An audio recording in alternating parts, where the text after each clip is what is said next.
With all of the walkabout courses, we try our best to juxtapose story elements. We think and feel that it gives a level of surprise and delight when you can find a way to tell a story, but then there'd be a twist.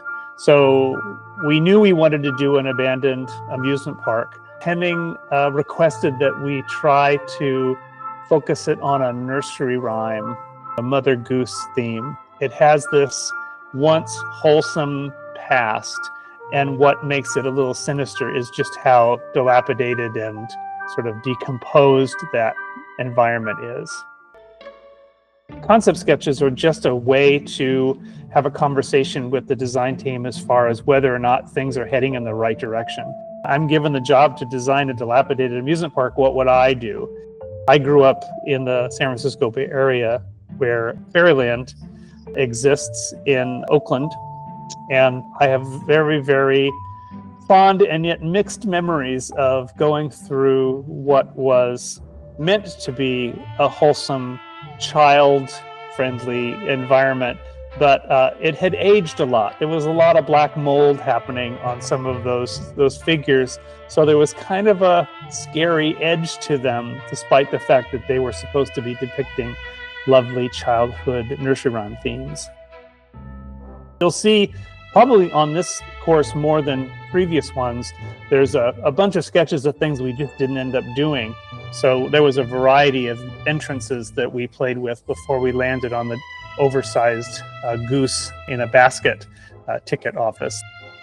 The goose was just me having fun. I knew that there was a chance that I'd get told that this is too much, and then I got, one of those fun, lucky moments where I came in and I showed it off and people were like, yep, we're doing it. It's like, hell yeah, That's always fun when you just kind of take a risk and put a bunch of yourself into something and then it comes back at you. I liked all of it. I love Zach's graphics. I love that sort of rotting sideshow graphics, except they're depicting the most wholesome things you could think of. The itsy bitsy spider and the crooked man and the woman that lives in the shoe. I like how the exterior of the funhouse came out. It looks just like the sketch.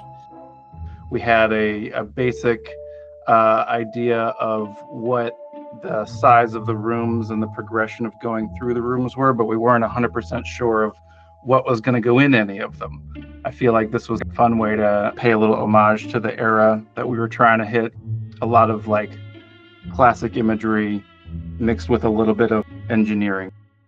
We have some spooky stuff that we've done, but I'm very proud of that devil room. I just was having so much fun. I was giddy while I was making that concept. A room full of roses and a devil coming through all of the walls and stuff like that. I also love the Helter Skelter. We themed that one after Rapunzel. So her hair wraps around the outside of the Helter Skelter. So I'm really happy that made it in. One of my favorite things I get to do here sometimes is these lighting studies. When you're just doing with light and smoke and vibe, it just becomes a fun, interesting kind of abstract study of how do I make this feel spooky. One of the things I said when we were designing it, you want to feel like you need to have had a tetanus shot before you enter